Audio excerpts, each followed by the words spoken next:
Hello दोस्तों, मेरे YouTube channel Hindi पाठशाला में आप सभी का स्वागत है। आज के वीडियो में हम क्लास 8th के हिंदी पाठ्य पुस्तक बसंत भाग 3 के चैप्टर 4 दीवानों की हस्ती नामक कविता का प्रश्न अभ्यास करेंगे। पूरा प्रश्नोत्तर जानने के लिए आप वीडियो को पूरा देखना और जिन्होंने मेरे चैनल को सब्सक्राइब नहीं किया है वे सब्सक्राइब भी कर देंगे। तो आइए दोस्तों, प्रश्न अभ्यास शुरू करते हैं।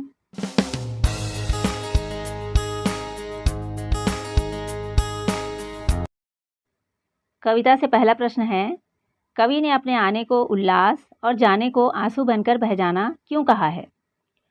उत्तर आप लिख सकते हैं। आपने अभी पाठ में पढ़ा है,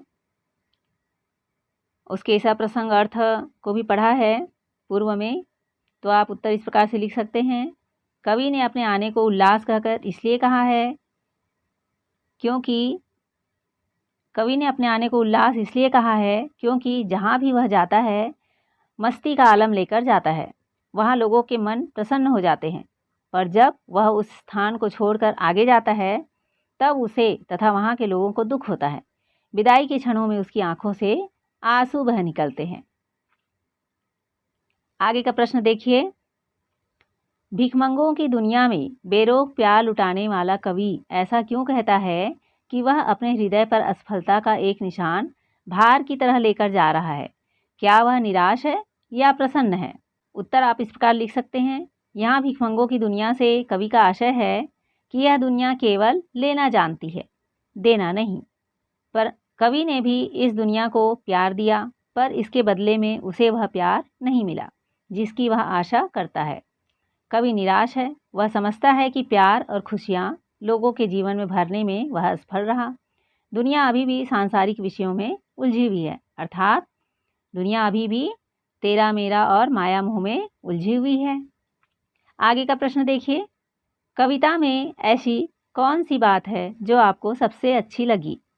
उत्तर इस प्रकार है, कविता में कवि का जीवन के प्रति दृष्टिकोण अच्छा लगा। कवि कहते हैं कि हम सबके सुख दुख एक हैं तथा हमें एक साथ ही इन सुखों और दुखों को भोगना पड़ता है। हमें दोनों परिस्थितियों का सामना समान भाव से करना चाहिए। ऐसी दृष्टिकोण रखने वाला व्यक्ति ही सुखी रह सकता है। कविता से आगे का प्रश्न है, पहला प्रश्न, जीवन में मस्ती होनी चाहिए, लेकिन कब मस्ती हानिकारक हो सकती है? सहपाठियों के बीच चर्चा कीजिए और यहाँ पर उत्तर लिखिए। आप अपने दोस्तों के साथ चर्चा कर सकते हैं और उसका उत्तर लिख सकते हैं, जैसे यहाँ लिखा हुआ है। यह बात एकदम ठीक है कि जीवन में मस्ती होनी चाहिए, इससे ही जीवन में सुख एवं आनंद की अनुभूति होती है। किंतु यह मस्ती हर समय उचित नहीं होती। जैसे परीक्षा के दिनों में यदि हम मस्ती के आलम में डूबे रहेंगे तो परीक्षा की तैयारी ठीक से नहीं हो सकेगी। उस स्थिति में मस्ती हानिकारक होगी, इसलिए मस्ती भी समय समय पर ही अच्छी लगती है। तो यहाँ पर बताया गया है कि समय देखकर आप मस्ती करें और जब गंभीरतापूर्वक कार्य करने का समय हो तो आप कार्य पर ध्यान देवें। आगे अनुमान और कल्पना से प्रश्न है। एक पंक्ति में कवि ने यह कहकर अपने अस्तित्व को नकारा है कि हम दीवानों की क्या हस्ती है आज यहाँ कल वहाँ चले। दूसरी पंक्ति में उसने यह कहकर अपने अस्तित्व को महत्व दिया है कि मस्ती का आलम साथ चला, हम धूल उड़ाते जहाँ चले। यह फाका मस्ती का उदाहरण है। अभाव में भी खुश रहना फाका मस्ती कही जाती है। कविता में इस प्रकार की अन्य पंक्तियाँ भी है, उन्हें ध्यानपूर्वक पढ़िए और अनुमान लगाइए कि कविता में परस्पर विरोधी बातें क्यों की गई है। तो यहाँ पर कवि ने अपने अस्तित्व को एक जगह नकारा है और दूसरी जगह महत्वपूर्ण बताया है। तो आपको उत्तर में बताना है कि कविता में कहाँ पर ऐसी विरोधाभासी बातें हैं।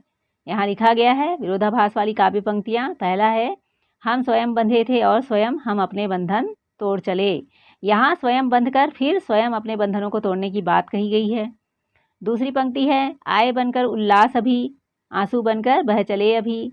यहाँ पर उल्लास भी है और आंसू भी है, अर्थात खुशी भी है और दुख भी है। कवि सुख दुख को समान भाव से लेता है। तीसरा है, हम भिखमंगों की दुनिया में स्वच्छंद लुटाकर प्यार चले। तो यहाँ पर भिखमंगों का उल्लेख है और लुटाना भी है, अर्थात कवि दूसरों को प्यार व खुशियाँ देकर खुद बिना कुछ लिए चला जाता है। अब आगे भाषा की बात है। चौथा प्रश्न है, संतुष्टि के लिए कवि ने छक कर जी भरकर और खुलकर जैसे शब्दों का प्रयोग किया है। इसी भाव को व्यक्त करने वाले कुछ और शब्द सोचकर लिखिए, जैसे हंसकर, गाकर।